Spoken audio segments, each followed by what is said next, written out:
Hello everyone, আমি ভাস্কর। আজকে যে বিষয়টার উপরে কথা বলবো না, যারা বাংলা সিনেমাটাকে দেখতে ভালোবাসে, যারা সত্যিকারের সাকিবিয়ান, তারা এই যে আমি যে কথাটা বলবো এটার সঙ্গে সেই সত্যিকারের সাকিবিয়ানরা, সত্যিকারের সাকিব খানের ফ্যানেরা, বাংলা সিনেমার ফ্যানেরা কিন্তু এই কথাটা বুঝতে পারবে, ঠিক আছে? তার কারণ এটা আমার মনে হলো, সেই জন্য আপনাদের সঙ্গে শেয়ার করছি। এই যে যে দরদ, সাকিব খানের তুফান সিনেমার পরে দরদ যে সিনেমাটা মুক্তি পাবে, এই সিনেমাটা কি সত্যি কি তুফানের মতন, কি সত্যি কি এই রকম বক্স অফিস রিপোর্ট কি আনতে পারবে, বক্স অফিস কালেকশন কি আনতে পারবে? প্রচুর কিন্তু একটা চিন্তার বিষয় হয়ে উঠছে, ঠিক আছে? সেটার উপরে আজকে আলোচনা করব। তার কারণ হচ্ছে, দেখুন, দরদ সিনেমাটার কিন্তু শুটিং কিন্তু প্রচুর দিন আগে কিন্তু কমপ্লিট হয়ে গেছে, কোন জন্মে কমপ্লিট হয়ে গেছে। এবং দরদ সিনেমাটা রিলিজ দেওয়ার জন্য কিন্তু অনন্য মামুন ভাইয়া কিন্তু তৈরি হয়ে গেছিলো, কিন্তু কিছু কিছু তখনকার সময়ে প্রবলেমের জন্য দরদ সিনেমাটা কি করেছে, রিলিজ দিতে পারেনি।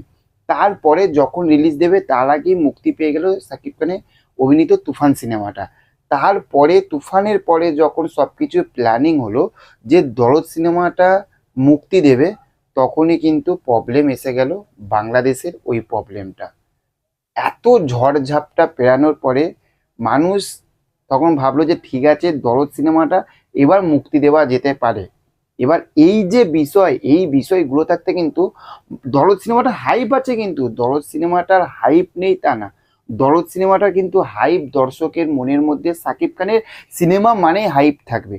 কিন্তু এখন কি সত্যি কি মানুষের কি সেই মানে মনের সে মানে একটা এন্টারটেনমেন্টের যে আনন্দটা, সেটা কি সত্যি কি আগের মতন আছে? না। তার কারণ হচ্ছে, দরদ সিনেমাটা যদি মুক্তি দেয় এই সময় তুফানের মতন, আমার মনে হচ্ছে যতই প্যান ইন্ডিয়া রিলিজ দিক না কেন, তুফান যে মানে গতিতে মানে বক্স অফিস কালেকশনটা এনেছে, দরদ কিন্তু সেই গতিতে কিন্তু বক্স অফিস কালেকশন নাও আনতে পারে। তার কারণ অনেকগুলো কারণ রয়েছে।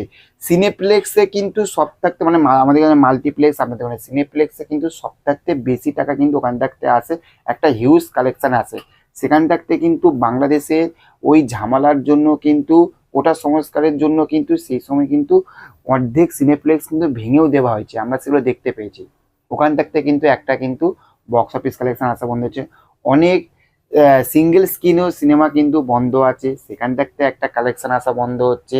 এই যে যে ঝামেলার জন্য রিলিজ দিতে পারছে না, সেখান থেকে মানুষের মনের মধ্যে একটা মনোভাব ঘটছে, সেখান থাকতেও কিন্তু একটা কিন্তু বক্স অফিস কালেকশন কিন্তু ঘাটতি পাচ্ছে। তারপরে আমাদের ইন্ডিয়াতে একটা প্রমোশন হওয়ার কথা ছিল, সেখান থাকতে কিন্তু আমাদের ইন্ডিয়াতে কিন্তু একটা বিশাল কিন্তু একটা ঝামেলা চলছে, সেখান থাকতে কিন্তু দরদ সিনেমাটা কিন্তু একটু হলেও কিন্তু একটা প্রবলেমে পড়ছে। এইবার সেখান থাকতে দরদ সিনেমাটা কিন্তু মুক্তি দেওয়াটা কিন্তু অনেক চাপের হয়ে যাচ্ছে, একটা বিশাল একটা চিন্তার বিষয়। আমরা সত্যি কথা বলতে সাকিব ভাইয়াকে ভাই প্রচুর ভালোবাসি, প্রচুর প্রচুর ভালোবাসি, তার কারণ মানুষটার মধ্যে আলাদাই কিন্তু একটা দম আছে।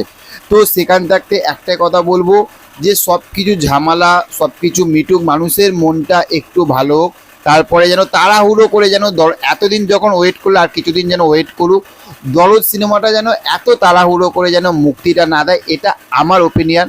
আপনাদের কি মনে হয়? আমি তো ভুলও বলতে পারি, তাই না? আবার ঠিকও বলতে পারি, আমার এই মনোভাবটা ঠিকও হতে পারে। তো আপনাদের কি মনে হয় সব কিছু কমেন্ট করে জানাবেন। তো চলুন, দেখা হচ্ছে নেক্সট অন্য কোনো ভিডিওতে। ভালো থাকবেন আপনারা। Okay, thank you, have a nice day, tata, bye bye. আর হ্যাঁ, চ্যানেলে যদি নতুন হয়ে থাকেন তার চ্যানেলটিকে অবশ্যই সাবস্ক্রাইব করে আমাদের পাশে থাকবেন। টাটা।